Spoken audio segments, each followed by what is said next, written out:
네, 안녕하세요. 인공지능 윤리에 대한 다양한 주제가 있죠. 오늘은 그 중에서도 공리주의 로봇에 대해서 생각해 보고요.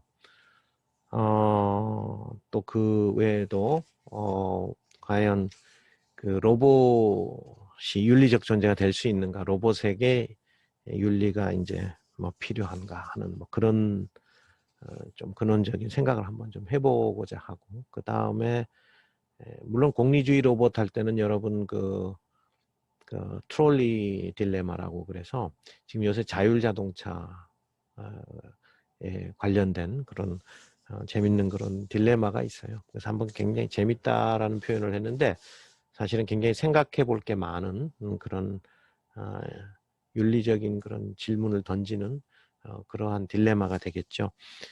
거기에 대해서도 좀 소개를 할 거예요. 그거는 공리주의 로봇하고 같이 이렇게 쌍을 이뤄서 한번 여러분들한테 소개를 할 거고, 아까 말씀드렸듯이 그 윤리적인 어떤 존재로서의 로봇이 가능한가 하는 그런 어, 또 주제를 가지고도 잠시 생각을 해보려고 그러고요.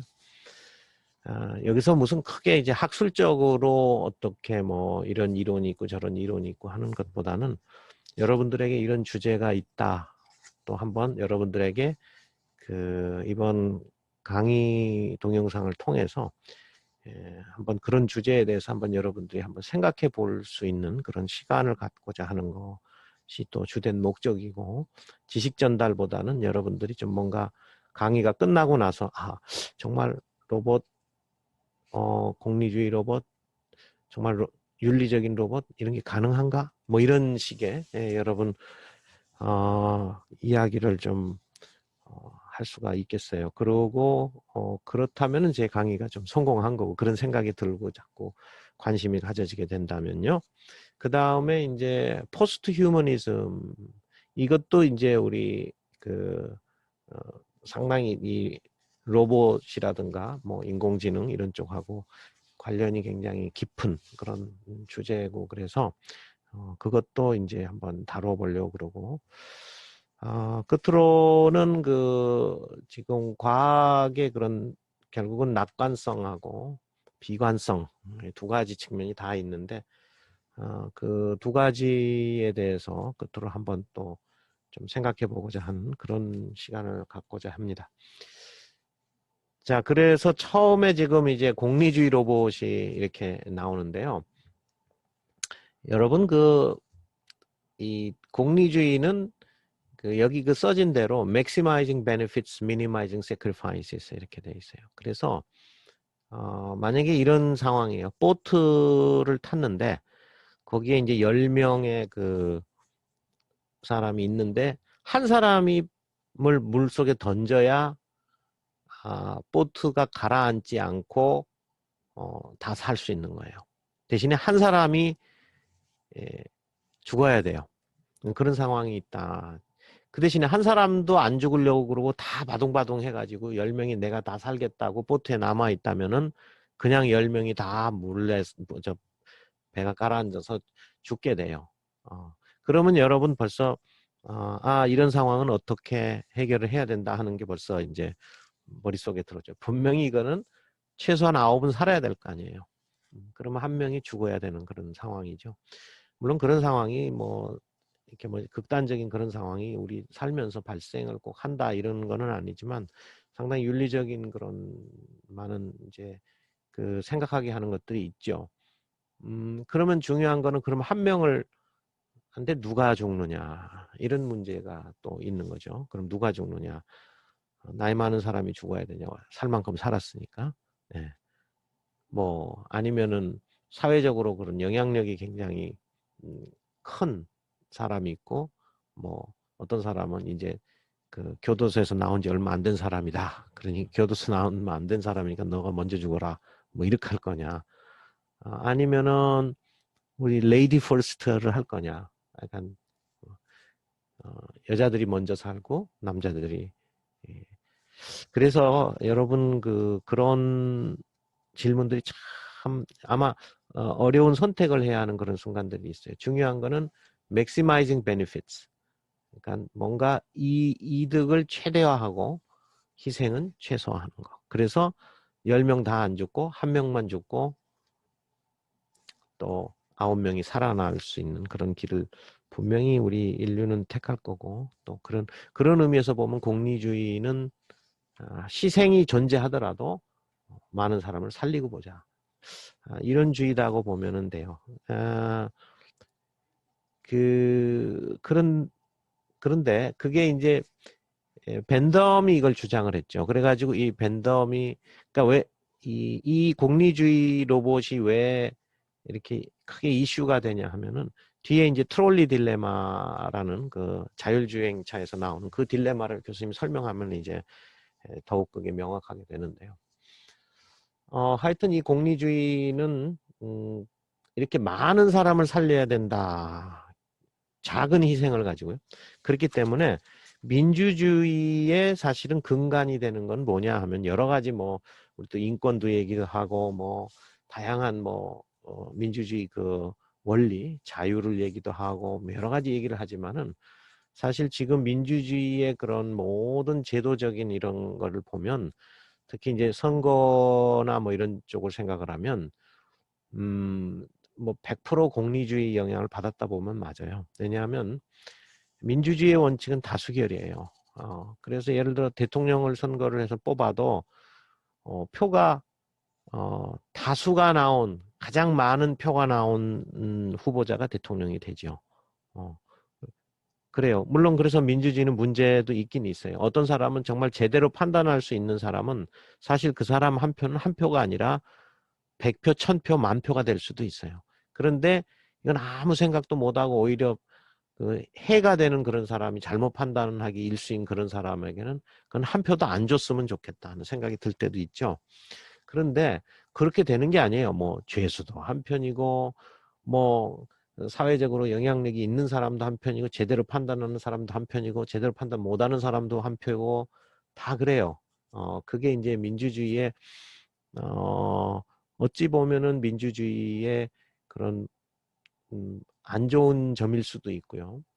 대신에 이제 많은 사람들의 원하는 바를 다 하기 때문에 뭐 상당히 공리주의적인 입장에서 그 많은 사람의 그런 혜택을 주니까 그래서 이제 다수결의 원칙으로 이제 생각할 수도 있으니까요. 그래서 사실은 이제 민주주의는 바로 이제 다수결의 원칙이고 곧 그 근간이 되는 것은 공리주의다. 이렇게 보시면 여러분 거의 틀림이 없을 거예요. 그래서 로봇도 그런 공리주의 로봇을 만들 수 있지 않겠느냐, 또 그렇게 가지 않겠느냐 하는 그런 생각들을 많이 하는 것 같아요. 그래서 이제 그것과 관련된 걸로 여러분 그 트롤리 딜레마를 한번 살펴보기로 하죠. 자, 트롤리 딜레마는 굉장히 그 유명한 그런 사람의 그 딜레마예요. 맨 처음에 요 밑에 이제 전차가 나오죠. 밑에 보면 그 다음에 이제 이 지금 앞에 어떤 나이 든 사람이 이제 딱 전차가 이렇게 지나가는데 지금 저기 앞에 5명이 보이죠? 전차가 이제 어차피 지금 왼쪽으로 가든지 오른쪽으로 가든지 이제 선택을 해야 되는 상황이에요. 이건 피할 수가 없어요. 딱 우리 같으면 거기서 멈추면 되지 왜 그러나. 근데 이제 멈출 수 없는 상황이라고 한번 가정을 하자는 거죠. 그렇죠? 예, 멈출 수 없는 상황이다. 그러면 저 왼쪽에는 5명이 보이고 오른쪽은 1명이 보인다. 어떡하겠느냐? 여기서 여러분 같으면 어떡하겠어요? 한번 질문을 한번 해볼까요? 여러분 같으면 먼저 생각할 기회를 제가 드려야지. 그래야 이제 어때요? 뭐 한 명 쪽으로 갈 것 같아요? 아마 한 명 쪽으로 가겠다는 사람이 많을 거예요. 한 명을 죽이고 다수를 살리자. 아까 이게 공리주의 얘기하는 게 바로 그거예요. 한 명을 살리고 한 명을 죽이고 5명을 살리자. 그래서 그냥 오른쪽으로 방향키를 돌리자. 뭐 이렇게 되는 수가 있죠. 근데 이제 또 그런 문제도 있어요. 좋다. 그럼 많은 사람을 살리자. 그럼 한 명이 희생을 하자 이거죠. 아까 그 보트 얘기도 했지만은.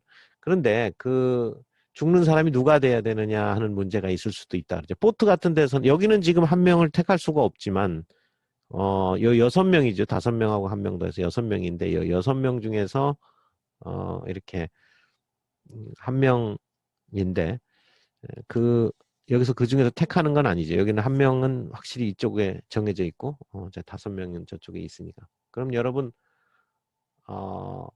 만약에 한 명을 선택해야 되는 상황이라면 어떻게 택할 것이냐. 6명 중에 한 명을 꼭 죽여야 하는 상황이라면. 이제 그러면은 누구를 살릴 것이냐는 문제가 또 굉장히 중요하죠. 한 명이냐 5명이냐의 문제를 떠나서 근데 그 한 명이 굉장히 중요한 사람인데 꼭 살려야 된다 그러면 어떡할 거예요? 예. 여러분 그 인공지능 그 공부를 하고 특히 이제 기계학습 공부를 하게 되면 여러분들이 이제 거의 교과서적으로 이제 다루게 되는 그 데이터가 있어요. 그 중요한 데이터 중에는 붓꽃 데이터, 아이리스 데이터 이걸 가지고 이제 그 여러 가지 이제 기계학습의 원리와 이론들과 실습을 하게 되고 붓꽃 데이터와 함께 가장 학교에서 많이 또 다루는 데이터가 역시 타이타닉 데이터예요. 그 타이타닉 데이터는 여러분 그 타이타닉 호 알죠? 옛날에 그 침몰돼 가지고 많은 사람이 죽게 됐죠. 근데 그때 타이타닉 데이터에서 뭘 말하느냐 하면은 그 승객들이 이렇게 쭉 나와요. 승객들이 쭉 나오는데 제가 정확히 명수가 기억이 안 나는데 한 700, 800명 정도 됐던 것 같은데요. 그 중에서 이제 누구 하나를 이렇게 골랐어요. 거기에는 정보가 이런 게 있어요. 뭐 남녀 간의 정보, 그 다음에 나이 정보가 있고요. 그 다음에 뭐 그 1등석, 2등석, 3등석 어디에 있느냐 하는 정보, 그 다음에 그 지불한 돈, 각자 다르잖아요. 1등석에 들어갈 때도 다르고. 그래서 지불한 이 돈에 대한 정보가 있고, 그 다음에 가족과 함께 갔으면 몇 명과 같이 갔는지, 부모와 같이 왔는지 등등등 이제 그런 한 10가지 정도의 그런 데이터를 쫙 가지고 있어요. 그래서 그거는 만든 가상의 데이터가 아니라 실제로 타이타닉호에 탔던 사람들의 그 데이터예요.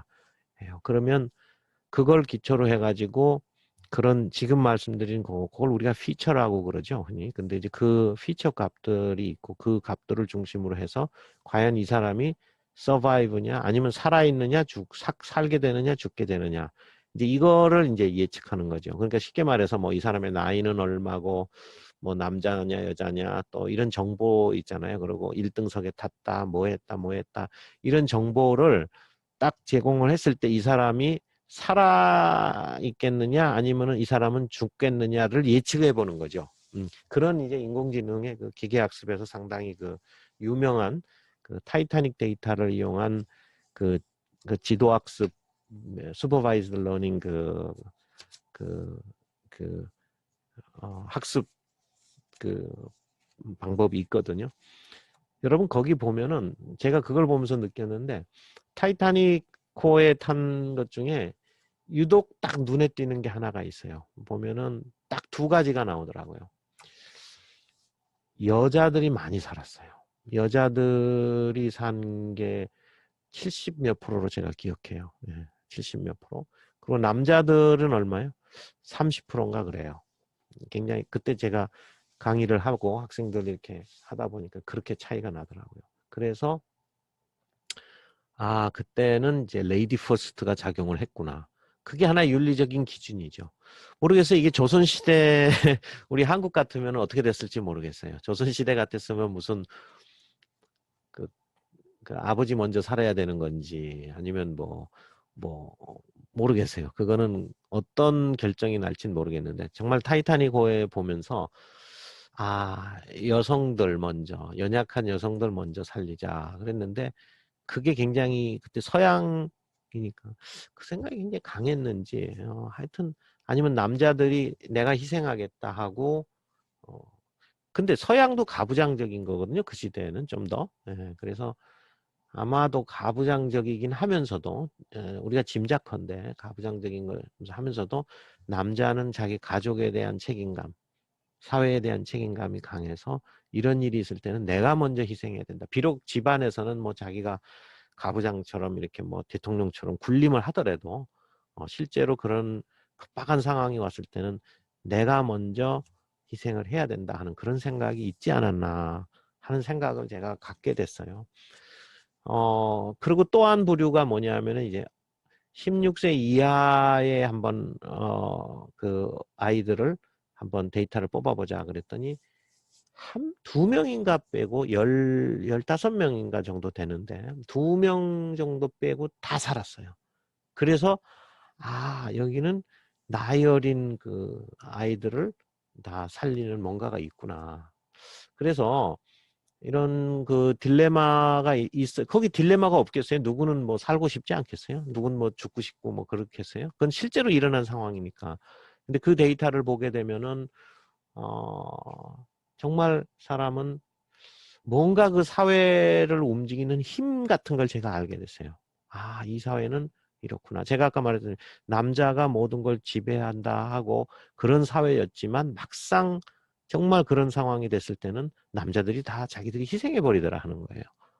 그래서 사회라는 게 우리가 생각하는 가부장이나 이런 게 제가 그때 느낀 건데 정말 가부장은 무조건 문제고 뭐 다 유교는 다 몰아내야 되고 뭐 그래서 어떤 사람은 뭐 유교가 뭐 무너져야 뭐 나라가 산다 뭐 이런 뭐 비슷한 책도 쓰신 분도 있고 그랬거든요. 근데 이제 제가 이렇게 보면서 가부장적이고 뭐 그렇다 하더라도 근본적으로 어떤 그 남자가 이렇게 뭐 우리가 희생을 해야 된다 하는 그런 생각이 굉장히 강했고 또 그런 힘들이 있었기 때문에 가부장적인 문제점이 좀 드러나는 반면 또 한편 사회를 유지할 수 있는 큰 어떤 원동력이 있는 거 아닌가. 그래서 참 제가 그 데이터 분석을 하면서 굉장히 이것도 참 연구 대상이었다 싶어서 특히 이제 어린아이가 살았거든요. 그러니까 어린아이들이 산 거를 보면은 뭔가 미래를 내다보고 얘네들은 살아야 되지 않느냐. 또 나이 많은 분들은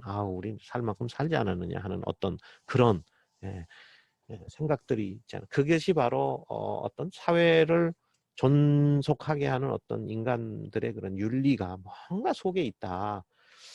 그런 거를 알게 됐어요. 근데 이제 그렇게 사실 그래서 인간이 참 대단하다는 생각도 했어요. 제가 우리가 생각하는 것만큼 뭐 그렇게 너무 이기적이고 뭐 하여튼 시기하고 미워하고 이게 100% 있어도 또 그렇게 또 윤리적으로 또 모순되죠. 뭐 시기하고 질투하고 죽이려고 하는 그런 모습이 있는가 하면 또 이렇게 그런 데서 내가 먼저 죽겠다는 그런 모습들도 있고요. 뭐 아닌 사람도 많이 있었지만은요.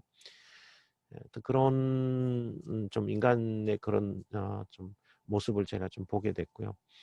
그래서 이게 트롤리 딜레마라고 지금 했는데 이거 누굴 살리고 누굴 죽일 거냐 하는 문제가 이게 그 당시에 그 사회적인 어떤 통념이라든가 이런 거랑 물론 굉장히 관계가 있고요. 그래서 이거를 뭐 단편적으로 뭐 이렇다 저렇다라고 이렇게 딱 얘기할 수는 없겠구나. 그리고 뭔가 깊은 뭔가 우리 인간들의 뭔가가 있다 하는 그런 생각은 갖게 됐어요. 여기 보세요. 지금 그림을 보면 여러분 지금 밑에 그 전차가 지금 오른쪽으로 가냐 왼쪽으로 가느냐 이 문제가 굉장히 자율주행차를 한번 봅시다. 자율주행차. 여기 보세요. 오른쪽에 보시면 세 가지 경우가 나와요. A 케이스를 보죠. 저 위에 그림을 보면은 자 차가 갔다가 앞으로 가서 9명인가요? 하나, 둘, 셋, 다섯, 10명이네요. 10명을 그냥 받아버릴 것이냐 아니면 옆에 제대로 가는 법을 잘 지키고 가는 옆에 한 사람을 치어서 죽게 할 것이냐 이런 문제가 하나가 있죠. 그러면 이제 보행자 도로로 잘 간 사람 애매하게 죽게 되고 법을 어긴 법을 어기고 무단 횡단을 한 10명은 살게 되고 참 이걸 어떻게 여러분 해석을 해야 될까요? 여러분 어떻게 해석을 해야 돼요? 10명과 1명 중이라고만 물어보면은 고민이 좀 덜 하겠죠? 그냥 한 명, 죽이고 10명 살리자. 아마 이게 아마 다, 근데 그 한 명이 굉장히 또, 우리 인류를 위해서 큰 일을 하는 사람이다. 그러면 또 여러분 또 고민을 할는지는 몰라요. 그렇죠? 여러분, 그러면 또 고민을 할 수도 있어요. 그러니까 여기 일정한 답은 없어요. 근데 이제 어느 사이언스지의 이 자율 자동차에 대해서 이렇게 쭉 이렇게 연구한 발표한 교수님의 그 논문 중에 하나가 이런 게 있었죠. 이런 트롤리 딜레마를 다뤘는데 프랑스로 제가 기억하는데 결국은 여기 1대 10의 경우에 되면 76%가 그 한 명을 결국 죽이는 쪽으로 가는. 그러니까 그 76%예요. 또 100%는 아니에요, 우리가. 그렇게 돼요. 그래서 이제 그 어떤 그런 걸 보면서 역시 우리 삶 속에는 이제 그 공리주의적인 그런 어떤 다수가 살아야 되고 소수가 죽는 그런 공리주의적인 그런 삶의 원칙이 이렇게 있구나. 그런 생각이 들어요. 그래서 뭐 사실은 우리 인류가 이렇게 뭔가 이렇게 존속을 해야 되잖아요. 그럼 아무래도 더 많은 사람이 살아야 되잖아요. 또 아까 그 타이타닉호에서 보면은 그런 의미도 들어요. 이제 여성을 살렸다. 여성은 또 아이를 가질 수 있잖아요. 그렇죠? 뭐 그런 의미도 있어요. 모르죠. 사람들이 그런 거를 의식적으로 느끼든 못 느끼든. 그리고 어린아이를 살렸다. 얘네들이 장차 앞으로 많은 일을 할 수 있고 더 미래의 세대가 되는데 이게 더 그리 인류의 뭐예요. 그 존속을 위해서는 크게 더 바람직하지 않냐는 그런 것들이 또 무의식 속에 있는지는 모르겠어요. 우리가 그거를 정확히 규명할 수도 없고요. 하여튼 그런 게 되고 또 두 번째 B의 경우는 뭐냐면 저기 지금 한 명이 그냥 딱 도로에 무단으로 왔어요. 그럼 저거를 어떻게 하느냐. 저 한 사람을 그냥 치고 내가 살 거냐. 이거는 또 다른 문제예요. 저 사람을 치고 내가 살 거냐. 아니면 내가 옆에로 이렇게 벽을 박아가지고 뭐 내가 죽을 거냐. 이거죠. 내가 죽냐 저 사람이 사느냐. 근데 저 사람 무단행동하면 저 사람 잘못한 건 맞잖아요. 내가 왜 억울하게 죽어 그러고 이제 그냥 밀어버려 이럴 수도 있죠. 그러면은 이런 경우도 또 딜레마가 또 있는 거고요. 그 다음에 맨 오른쪽에 저거 다수가 있어요. 10명이 또 길을 저렇게 참 위험하지도 않는가 봐. 저렇게 잘 걸어가고 있어요. 아주 참. 근데 이 10사람을 살리기 위해서 내가 그러면 옆으로 이렇게 해서 내가 죽을지도 모르는데 내가 핸들을 틀어서 오른쪽으로 틀어가지고 내가 꽝 해가지고 내가 죽든지 어떻게 하겠느냐. 여러분은 어때요? 여러분 같으면 어떻게 하겠느냐. 여러분이 운전하면. 자, 여기서 또 하나의 문제가 뭐냐면 여러분이 운전하면 어떻게 했느냐. 이것도 굉장히 고민이 많이 되는데 문제는 저게 이제 자동차가 돼서 자율주동은 내가 운전하는 게 아니잖아요. 자율자동차는. 그렇죠? 그래서 내가 운전하는 게 아니니까 자동차가 운전하는 거니까 저 자동차가 스스로 판단해야 되거든요. 인공지능이니까 어떻게 할 거예요? 이런 경우 그냥 한 사람 요즘에는 그 욜로가 있잖아요. 그래서 몇 사람인지 다 카운트가 되잖아요. 실시간으로. 이제 5G 시대가 되면 딜레이 없이 그냥 그런 게 굉장히 쉽게 되고 그러면 10명인지 1명인지 컴퓨터가 인식을 할 수가 있어요. 그러면 이걸 어떻게 하겠냐는 거예요. 이걸 어떻게 하느냐는 거예요. 자, 이것이 이제 트롤리 딜레마. 본래 트롤리 딜레마는 밑에 전차의 얘기인데 이제 그 자율자용 자동차로 이렇게 확산이 돼가지고 이제 좀 이런 식의 세 가지 시나리오까지 이제 나왔다 하는 거죠. 이거에 대한 상당히 논쟁은 많고 여러분들이 어떤 답을 내려야 될지 그런 거는 많이 생각하게 하는 그런 건데 그래도 이제 보통 이제 설문조사나 이런 거를 해보고 사람들의 의견을 들어보면 상당히 많은 경우가 공리주의적인 그러니까 maximizing utility죠. 뭔가 이렇게 그거를 maximizing 하고 그 다음에 minimizing, sacrifice 희생은 최소화하는 방향으로 간다. 여러분 이 트롤리 딜레마도 한번 상당히 많은 생각거리가 있으니까 여러분 한번 또 관심 있게 한번 살펴보기를 바라고요. 그 다음에 이제 윤리적인 로봇. 그러니까 자율주행차가 아까 그것도 사실은 그러니까 자동차가 그러니까 인간도 인간인데 인간도 결정하기가 어려운데 자동차가 어떤 윤리적인 어떤 에이전트가 돼 가지고서 그런 윤리적인 판단을 하겠느냐 또 한다면 어떻게 프로그램으로 만들겠느냐 하는 그런 문제라는 거죠. 결국은 자율자동차에다가 아까 저런 케이스 중에 어떻게 하겠느냐, 한 명을 치겠느냐, 10명을 치겠느냐, 내가 살기 위해서 그냥 밀고 가겠느냐, 뭐 등등등 그런 상황에서 어떻게 하겠느냐 이런 윤리적인 문제를 좀 던지는 거죠.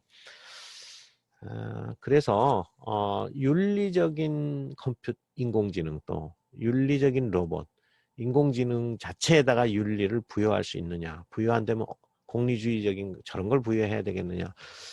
사실 오늘은 이런 주제들이 꽤 많이 얘기가 되는데 두 번째로 여기 보면 윤리적인 로봇이 가능하겠느냐. 그러니까 인공지능 로봇이 윤리를 가질 수 있느냐. 이 질문을 하면은요. 답은 뭐 있다 없다 분명히 그렇게 얘기를 할 수는 있는데 분명한 거는 답을 윤리를 가질 수 있다고 얘기하는 그 사람들조차도 뭐라고 답을 하냐면은 그는 맞다. 그렇지만 그래도 다 결국 프로그램 해야 되는 거 아니냐. 프로그램을 다 해야 되는 거 아니냐.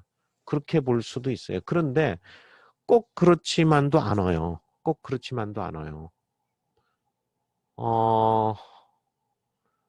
왜 그러냐면 딥러닝을 여러분 좀 이해를 하시죠? 딥러닝은 내가 보고 들은 그 데이터를 가지고 학습을 해서 그 학습에 나오는 패턴대로 뭔가 새로운 환경이 오면 그 패턴대로 적응하고 답하고 예견하고 예측하는 그것이 이제 딥러닝이거든요. 그러면 어떡하겠어요? 그 기계가 그런 학습을 여러 개를 했다 그러면 어떡하겠어요? 학습된 대로 하죠. 어찌 보면은 기계를 천편일률적인 하나의 어떤 프로그램을 해가지고 뭐 A일 때는 꼭 뭐 B가 나오고 뭐 C일 때는 꼭 D가 나오고 이렇게 뭐 심볼릭하게 하는 게 아니거든요. 딥러닝은 사실은 그런 심볼릭이 아니거든요. 뭐 설명할 수가 없어요. 뭐 어떻게 지금 로봇이 행동할 거다 하는 거를 100% 설명은 못해요. 이렇게 행동한다 저렇게 행동한다를. 왜냐하면 심볼릭 어프로치가 아니어서. 딥러닝은 이제 좀 연결주의적인 입장이고 좀 뭐 어떤 설명이 참 어려운 우리 그 로봇이 그러니까 인공지능이 결정하는 것에 대해서 설명을 어떻게 할 수가 없는 그런 요인들이 많잖아요. 그래서 그 로봇이 윤리를 가질 수 있는가 하는 거에 대해서는 사실은 어떤 거를 학습시키느냐에 따라 또 그 로봇의 윤리가 결정될 수 있다 하는 거를 알 수가 있어요. 여러분 그 SBS에서요 그 얘기를 자주 하는데 하나 방영한 게 있어요. 그래서 뭐냐 하면 한 어린아이는 굉장히 그 정말 어린이의 그 순수한 그런 프로그램들과 그런 컨텐츠들을 계속 학습하게 했고요. 또 한편으로는 뭘 했냐면은 좀 아주 좀 뭐 폭력적인 것도 들어가고 그래서 뭔가 어린이에겐 좀 부적절한 그런 컨텐츠를 학습하게 했다는 거예요. 자연어 처리가 그만큼 발전, 사실은 그게 그렇게 학습했던들 그게 언어의 의미를 알고 뭐하고 이거가 쉽지 않을 텐데 최근에 GPT-3가 발전하고 하면서 뭐 버트라든가 뭐 이런 것들이 발전하면서 뭐 그런 것들이 제한적이지만 가능하기 시작했거든요. 말귀를 알아먹고 거기에 대해서 답을 해주는 사실 굉장히 그 진일보한 그런 시스템들이 나와요. 그래서 SBS에서 아까 그 두 종류 어린아이 하나는 어린이 프로 또 하나는 어린이 프로에선 좀 다루기 힘든 좀 그런 프로. 그래서 이제 질문을 합니다. 진짜 인간이 질문을 해요. 그러면은 뭐, 너 뭐 사주고 싶니? 이렇게 하면은, 이쪽 어린이 프로로 순수하게 잘 그것만 학습을 받은 로봇은 뭐라고 그러냐면은, 뭘 사고 싶다 얘기를 해요. 그런데 이제 이쪽에 그렇지 않은, 이제 좀 소위 뭐 되바라진 어떤 컨텐츠를 제공받은 그쪽 그 어린이 로봇은 아바타라고 그럴게. 어린이 아바타는 뭐라고 대답하면, 그러면 내가 좋은 거 말하면 엄마가 사줄 거야? 이렇게 아주 삐딱하게 얘기를 하죠. 삐딱하게 얘기를 하죠. 그러면 엄마가 아들한테 이래요. 내가 너 사랑한다. 그러니까는 아들이 뭐라 그래요? 나도 엄마 사랑해요. 이렇게 답을 해요. 근데 이쪽은 뭐라 하냐면, 엄마가 사랑한다 너를, 그러면은 그걸 고깝게 받아들여요. 그걸 좋게 받아들이지 않고, 그러더니 나에게 사랑을 강요하지 말아요. 이렇게 답을 하는. 그런, 아마 여러분 동영상에서 SBS하고 뭐 GPT 뭐 이런 거 치고, 혹시 그 회사, 그때 그거를 실제로 실행했던 회사가 솔트룩스라는 기업이 있어요. 이제 거기 아마 그런 식으로 키워드를 치면은 좋을 것 같아요. 사실은 제가 이제 그런 것들을 좀 여기서 좀 보여주고 싶어요. 그런데 유튜브 동영상을 이제 조금만 일부라도 이렇게 보여주면은, 그러고 이제 유튜브에 올린다거나 뭐 그러면은, 그거는 저작권이 걸리는 건지 어쩐 건지 이게 딱 캐치를 해가지고요. 이게 이 방송이 그러니까 이게 안 나오게 딱 해버리더라고요. 그래서 유튜브 동영상이나 이런 건 함부로 이렇게 뭐 공식적인 데는 뭐 이렇게 올릴 수가 없구나 해가지고 뭐 허락을 받든지 해야 되는구나. 제가 그렇게 좀 알게 됐고요. 그래서 사실은 지금 그 유튜브를 보여주면 더 좋겠는데, 그래서 대신 제가 말로 하는 거예요. 뭐 키워드를 SBS, GPT-3, 뭐 솔트룩스 이런 거 치면은 그 어린아이 그 동영상이 나온다. 예, 그거 여러분 한번 참고해서 꼭 봤으면 좀 좋겠다는 싶어요. 그래서 윤리를 가질 수 있는가라는 문제에서 저는요, 윤리를 어느 정도 갖는다고 봐요. 지금 벌써 그 예가 나왔잖아요. 제가 이제 컴퓨터 공학자의 입장에서 말하는 거예요. 그런 시스템이 나오고 앞으로도 좀 나온다면. 뭘 학습하느냐에 따라서 그 나오는 게 다른 거예요. 그래서 제가, 밑에 저기 이제 인공지능 부처님은 가능한가? 이거를 제가, 이것도 유튜브에 그 법륜스님이 아주 그 즉석에서 답을 잘해주죠. 저는 뭐 예수 믿지만은 그래도 이런 법륜스님 답변하는 거 보고 있으면 참 잘하신다 그런 생각이 많이 들어요. 근데 이제 거기에 질문이 하나 있어요. 인공지능 부처님을 만들 수 있냐고 이제 객석에서 이제 누가 몰라 아주 정말 궁금해서 하셨겠죠. 그래서 이제 인공지능 부처님이 가능하냐 그러니까 법륜스님 답변이 뭐였을 것 같아요. 여러분 같으면 어떻게 답하겠어요? 한번 생각해 보세요. 한 10초만 드릴까? 5초만? 예. 인공지능 부처님은 가능한가? 법륜스님은 가능하다고 얘기를 하세요. 요것도 유튜브에 나와요. 그래서 아마 인공지능 부처님, 법륜스님 뭐 하면 나올는지 모르겠어요. 한번 여러분 한번 조사를 해서 한번 좀 한번 살펴보기 바래요. 법륜스님이 얘기한 건데 가능하다. 근데 가능한데 또 한편으로 보면 뭔가 불가능할 것처럼 또 답을 또 하세요. 이 참 지혜롭게 답하는 게 이런 건가 보다. 이게 예스도 아니고 노도 아닌 그 답으로 하면서도 그럴싸해요. 그럴싸한 게 아니라 그렇겠다 싶어. 저는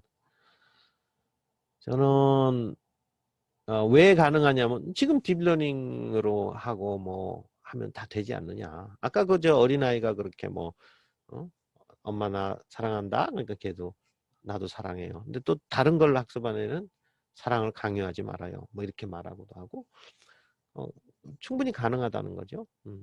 가능한데 그러니까 인격이 어느 정도 가능한 거예요. 이렇게 어린아이는 아주 순수하게 자란 애로서 인격을 가진 그런 어린애. 그 다음에 여기는 좀 삐뚤어진 시각을 가지고 보는 그런 인격을 가진 어린아이. 이 양쪽이 다 가능한 거거든요. 양쪽이 다 가능해요. 그 말은 뭐냐면 딥러닝이나 이런 걸 통해 가지고 어떻게 한다는 거예요. 하나의 윤리적인 존재를 어느 정도 만들 수 있다. 야, 무서워요? 어느 정도 가능하다고 봐. 그러니까는 법륜스님 말이 난 틀렸다고 생각을 안 해요. 사실은 저 공학자로서의 생각이고 또 딥러닝이나 이런 쪽으로 개발도 하고 하니까 그걸 느끼는데 가능은 하겠다는 생각은 들어요. 단지 법륜스님의 답이 더 걸작이에요. 나중에. 그런데 못할 것 같대. 여러분 왜 그러겠어요? 아니 부처님 같은 그런 거를 뭐예요?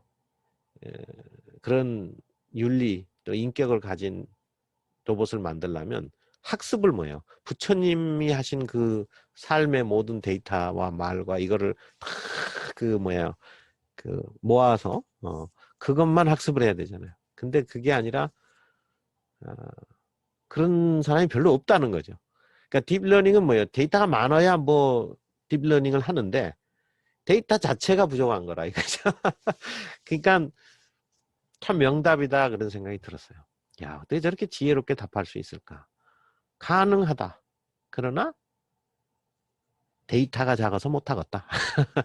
그게 이제 사실은 이제 법륜스님의 답변이었다. 그래서 제가 이렇게 이런저런 얘기하고 또 SBS의 그 어린아이 그런 걸 보여주고 하는 거는 사실은 제가 이제 좀 그 철학적인 뭐 철학자 출신이 아니고 공학자의 입장에서 하는 거기 때문에 어떤 현실적으로 이제 시스템이 어느 정도 가능한가 안 한가 이제 이런 것들을 가지고서 여러분들 좀 얘기를 하다 보니까 어떤 뭐 심오한 이론적인 백그라운드는 아니지만은 여러분들에게 이게 가능한지 안 한지 또 윤리적인 로봇가 어떤 건지 이런 것들을 한번 여러분들이 생각할 수 있는 좀 기회를 제공해 줄 수 있다. 그렇게 생각을 하고 있어요. 그래서 여러분 여기 그 다음에 보면 이제 법륜스님 사실은 여기에 우리 지금 이렇게 그 이제 공식적인 그런 데서는 제가 이거를 잘 안 틀어주고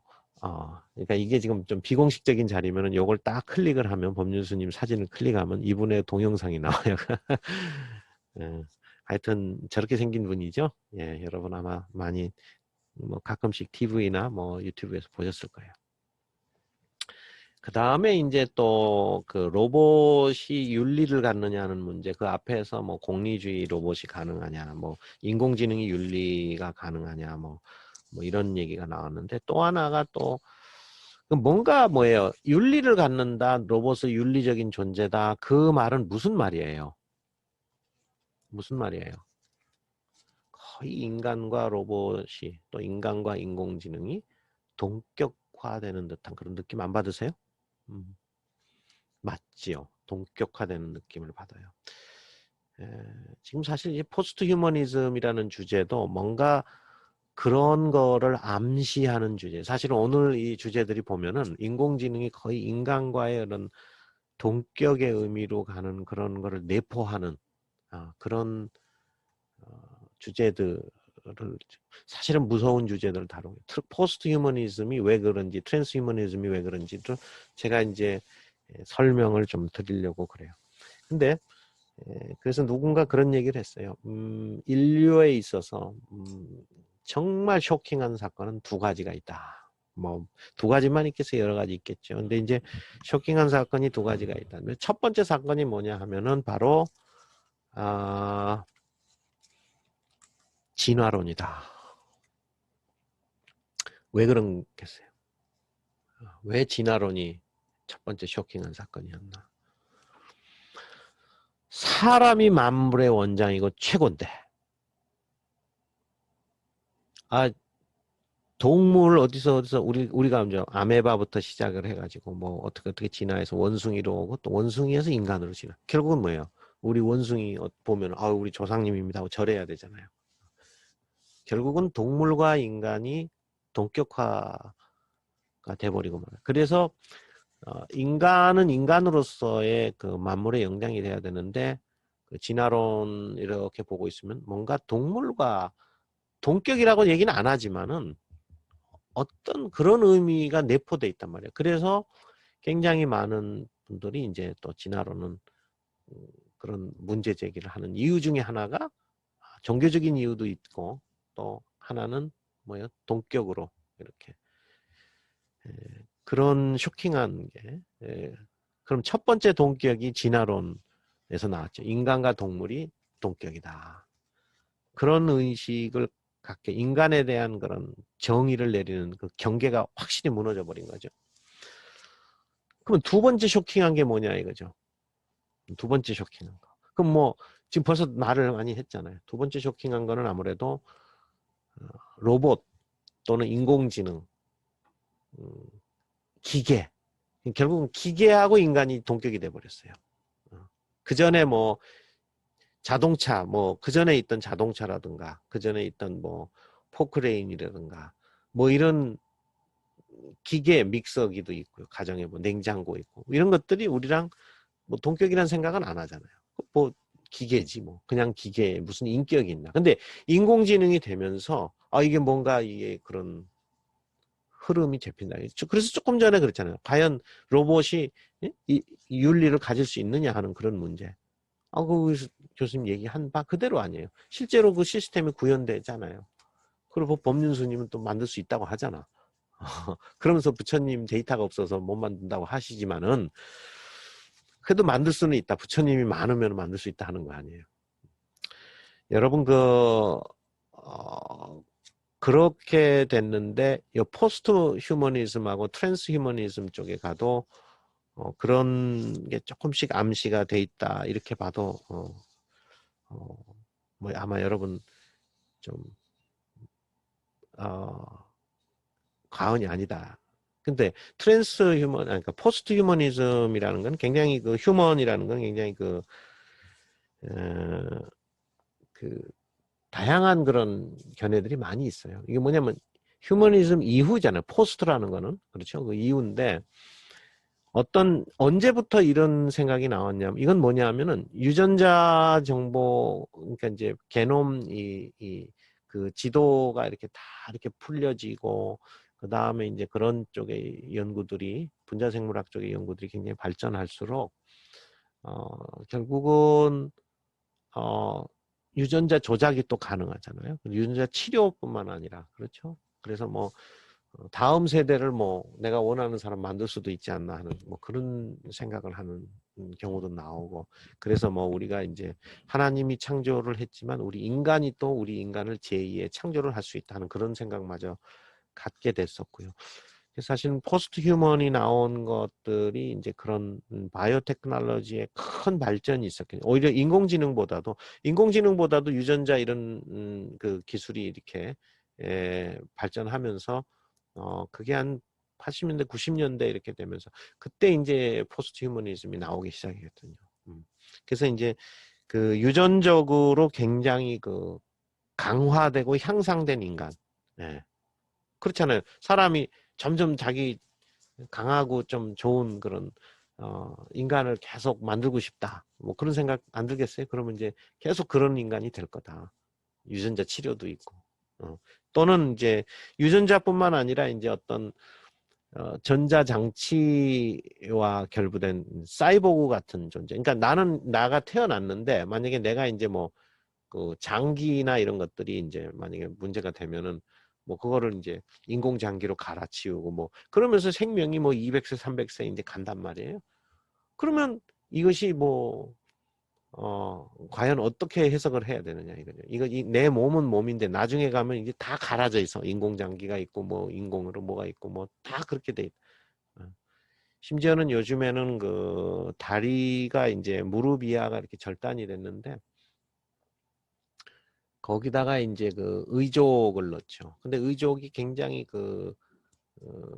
신경하고도 그러니까 우리 인간의 그 신경세포를 통해서 오는 그 신호를 의족이라는 기계 전자장치에다 연결을 했을 때 이게 어떻게 되냐면 이 전달이 돼요, 신호가. 그래서 내가 움직이고 싶을 때 얘도 움직이고 의족도 이런 기술이 굉장히 지금 발전의 단계에 있어요. 그래서 실제로 다리를 그러니까 옛날에 산에 올라가다가 거기서 이제 조난당해가지고 그 동상이 걸려서 다리를 절단했던 그 허휴라는 교수, 지금 MIT 교수예요. 근데 이분이 이제 바이오닉스라는 분야를 개척하는데 그게 바로 그런 분야예요. 이렇게 절단이 됐는데도 그 신경 세포 그 신호들이 있잖아요. 그러면 그 신호들이 이쪽에 이제 어떤 형태는 전달이 잘 돼요. 그래서 기계 전자장치에서 결국은 이 다리 움직이는 게 너무너무 잘. 그래서 이분이 뛰기도 하고 심지어는 그걸 가지고 자기 양다리가 다 무릎 위가 절단이 됐었는데 그 다리를 붙이고 산을 오르기도 하고 그래요. 그리고 최근에는 100m를 12초대까지 뛰는 사람이 나타났다고 그러죠. 그렇게 다리를 의족을 하고서. 자, 그러면 인공장기니 뭐 그런 의족이니 전자장치니 이런 거를 해가지고서 굉장히 뭐 생명도 연장이 될 뿐만 아니라 인간의 보통 뭐 옛날 같으면 장애로 이렇게 끝났어야 되는 그런 게 이제 더 나은 삶으로 이제 살 수 있는 기회가 또 동등하게 그렇게 보장이 되고 말죠. 그뿐만 아니라 요새 그 일론 머스크가 하는 건 휴먼 컴퓨터 브레인 인터페이스 그러죠. 휴먼 브레인 인터페이스. 그래가지고 브레인 컴퓨터 인터페이스라고 해요. BCI라고. 그래서 뭐냐면 내가 뭐 생각만 해도 그 신호가 딱 가서 문 열어야지. 그럼 문 딱 열려요. 이제 이런 기술들. 일론 머스크가 그거를 지금 쥐실험도 하고 뭐도 하고 해가지고 지금 그 일론 머스크 알죠? 그 테슬라의 그 CEO죠. 그리고 지금 GPT 그 인공지능의 그 GPT를 GPT-3를 주도해가지고 지금 자연어 처리, 인간과 소통하는 그런 로봇을 정말 진일보시켰던 그런 오픈 AI라는 회사를 통해서요. 이제 그런 인물이죠. 이제 그 지금 BCI 쪽을 하고 있는데 브레인 컴퓨터 인터페이스 그쪽을 하고 있는데 내가 생각만 대로 지금 현재 이 정도도 돼. 어떻게 생각을 딱 하면 헬리콥터 저거 시동 켜야 되는데 딱 하면 이제 시동이 켜지는 말이죠. 예, 말하자면 어떤 다른 뭐 리모컨이 아니라 내가 인간 내 생각으로 자 이제 그렇게 되니까 이제 포스트 휴먼이라는 게 이제 좀 그 전에 인간으로서 정의할 수 없는 뭔가 이제 새로운 형태의 인간. 심지어는요 포스트 휴머니즘을 인간만 포함시키는 게 아니라 인공지능도 거기다가 휴먼으로 포함시켜서 우리가 인공지능과 함께 공존하자. 로봇과 인간이 함께 공존하는 뭐 그런 걸 그리는 그런 학자도 있어요. 그러니까 제가 아까 좀 전에 말씀드렸듯이 인간과 로봇이 동격화가 되는 뭔가 진짜 동격은 아니더라도 뭔가 그렇기 때문에 나중에 처음에 그 주제를 이런 주제를 제가 말씀드린 적이 있는데 뭐예요? 그 인공지능이 대통령 선거권을 갖겠느냐, 그 권리를 가질 수 있느냐 없느냐. 이거 모르죠. 이거 가질 수도 있다고 봐요. 그게 이제 그 국민 투표에서 아예 그 뭐 인공지능 그 투표를 허용하자, 뭐 그렇게 할 수도 있지 않을까. 그런 좀 생각이 들어요. 이제 그러니까 지금 이 포스트 휴먼에서도 일정 부분은 인공지능과 공존해야 되고 또 인간의 그런 능력, 지적인 능력, 창의적인 능력 이런 것들이 기술의 도움을 받아가지고 굉장히 더 뛰어난, 더 완벽한 그런 인간으로서 점점 인간으로서 자리를 잡아간다. 마치 이런 거예요. 원시인에서는 뭐 따먹고 그거밖에 못 하잖아요. 그 이상 생각을 못 하잖아요, 원시인은. 근데 지금의 인간하고 원시인하고 한번 비교해 보세요. 얼마나 지적 수준이 차이가 나요. 그런데 지금도 앞으로의 휴먼에 비하면 어때요? 우리가 원시인이에요. 앞으로 휴먼은 뭐 보통 머리가 좋고 보통 머리. 그 능력도 그러고요. 그리고 100m를요. 육체도 그래, 여러분. 100m를 그 옛날에 그저 600만 불의 사나이 뭐 소머즈 이런 프로그램이 있었어요, 여러분. 100m를 여러분 빨리 달려야 뭐 세계적인 선수 빨리 달려봐야 9초대잖아요. 빨리 달리는 선수가. 그리고 100m 달리면 그냥 헐떡거려가지고 그 다음 못 달리잖아요. 근데 인간이 뭐 자동차가 아니라 내가 실제로 다리로서 100m를 5초대 달릴 수 있어요. 야, 이것도 교수님 거짓말 안 하다. 여러분, 그 기술적으로 가능하다는 거예요. 왜 그러냐면, 지금 이런 기술이 굉장히 발전을 했는데, 엑소스켈레톤이라고 그래요. 외골격 로봇이라고 그러죠. 웨어러블 로봇이라고 할 수도 있고요. 엑소스켈레톤이라고 외골격 로봇 아마 뭐 자료를 한번 뭐 인터넷이든지 유튜브는 이렇게 한번 찾아보세요. 엑소스켈레톤이라고 그래요.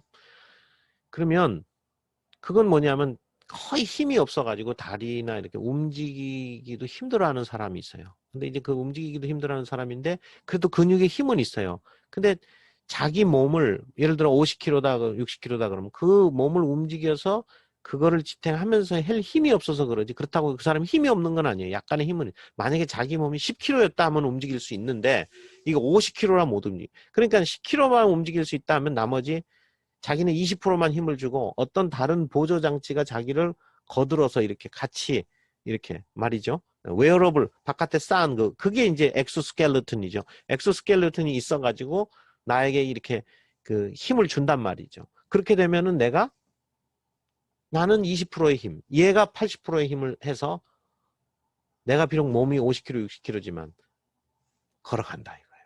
실제로 성공을 많이 했고 걸어가고 있어요. 걸어가고 있어요. 그래서 그것이 이제 우리가 이제 노동시장에 보면은 이제 중공업 회사나 이런 데 보면은 나이가 많으면 이제 막 무거운 것도 들고 뭐 이렇게 하고 서서 일하고 굉장히 어렵거든요. 근데 이제 엑소스켈레톤 기술이 발전하면 어땠대요?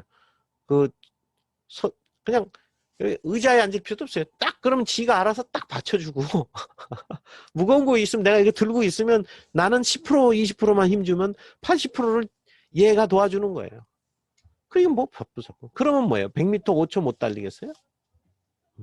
너무 빨라서 무서워서 자기가 안 달리려고 그래서 그렇지 기계적으로는 분명히 가능할 거예요.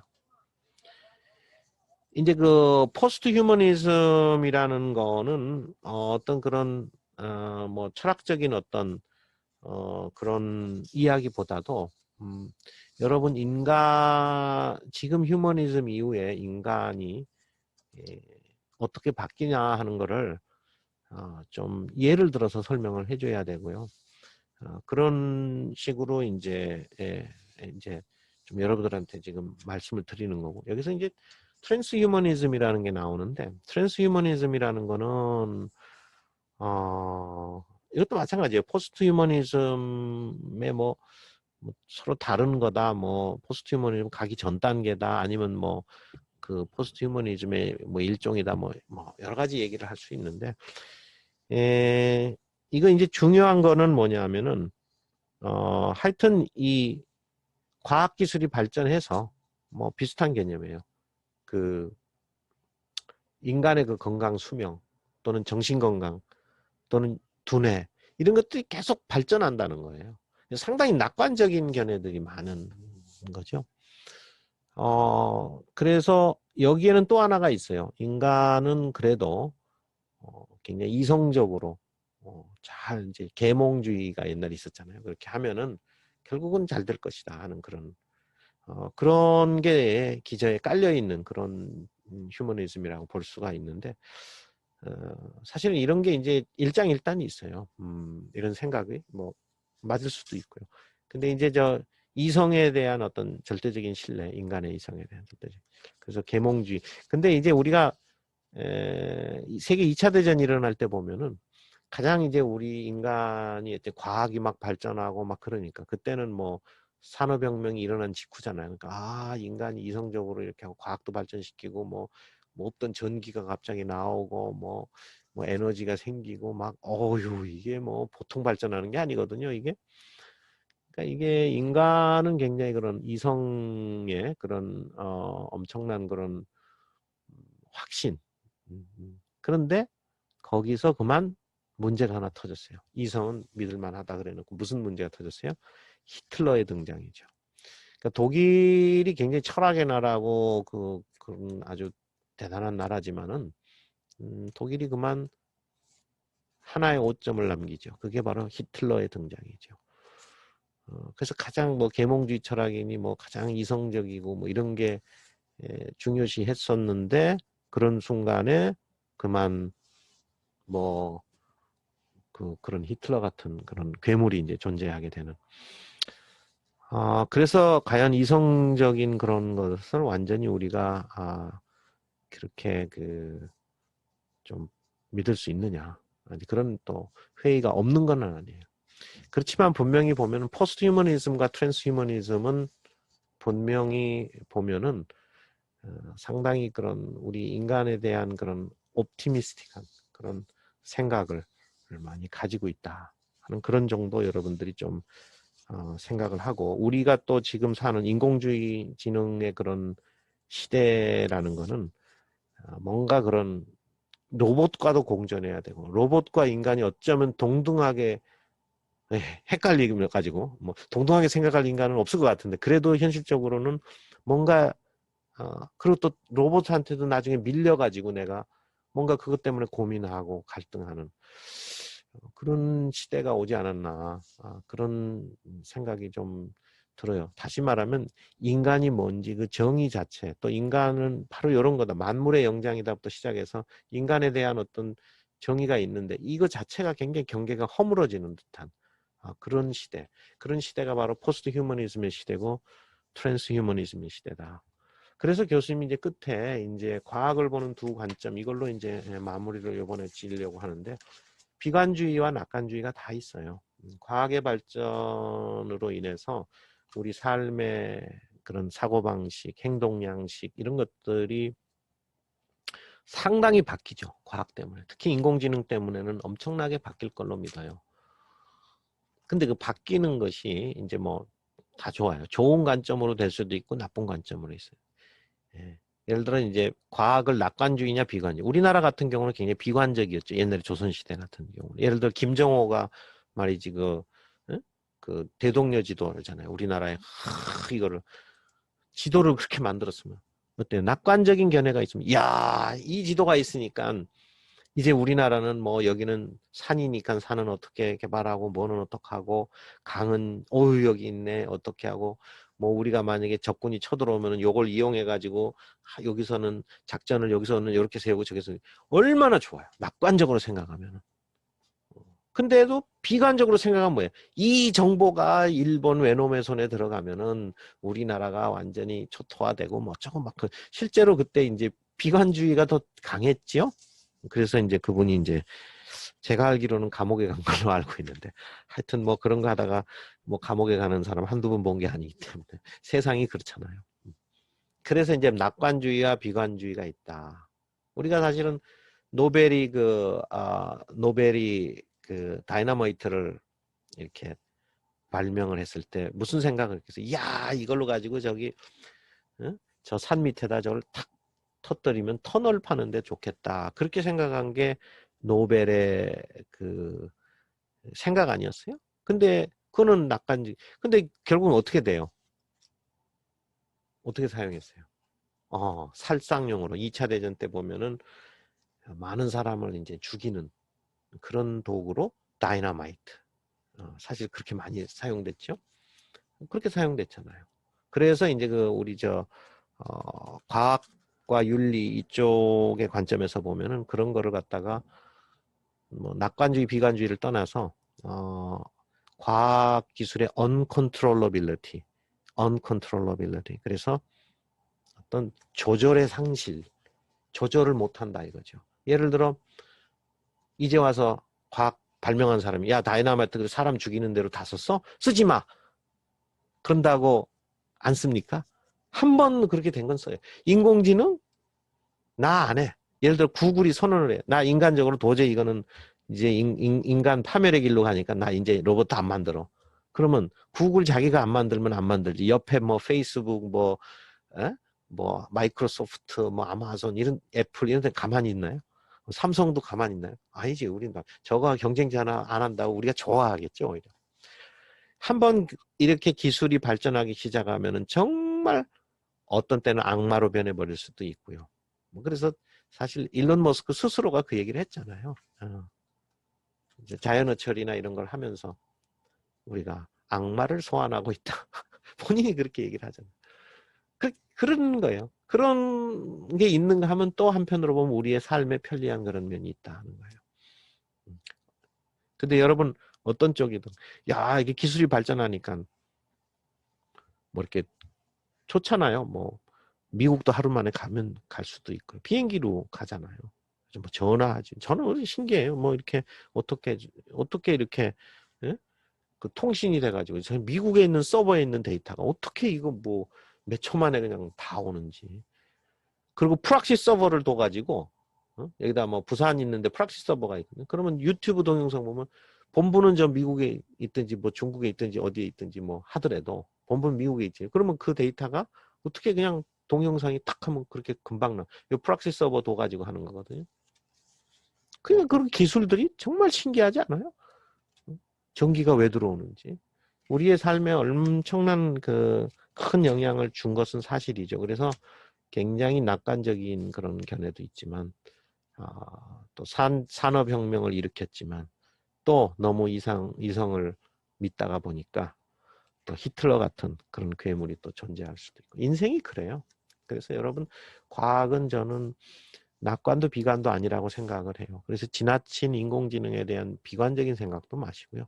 이건 어차피 현실입니다. 네, 현실이고 또 여기에 관련된 오늘의 이제 주제는 이제 여러 가지 윤리적인 주제 중에서 뭐 공리주의나 무슨 트롤리 딜레마라든가 아니면은 뭐 포스트 휴머니즘, 트랜스 휴머니즘 이런 논의를 하면서 결국은 오늘은 인간과 뭔가 로봇의 동격화된 어떤 그런 시대가 지금 오고 있다. 자, 어떻게 여러분 생각하느냐? 이제 한번 이제 그런 주제로서 오늘 여러분들과 함께 이렇게 그거를 오늘 좀 여러 가지 이제 생각들을 많이 나눠보게 됐고요. 아마도 여러분 이제 이 강의가 이제 다 끝나가는데 아마 좀 교수님 제가 지금 말씀드리는 것이 하나하나 아마도 가끔씩은 좀 생각나 주기를 하는 바람이 좀 있어요. 그리고 그 법륜스님이 얘기했지만 윤리적 로봇 저는 어느 정도 가능하다고는 보는데 그만큼 이제 로봇의 이제 그 시대가 이제 오게 되면은 또 어떤 쪽이 현실적으로 좀 올 수밖에 없지 않느냐 그런 생각은 해요. 그 시기가 언제냐의 문제일 뿐이지 그건 오긴 온다.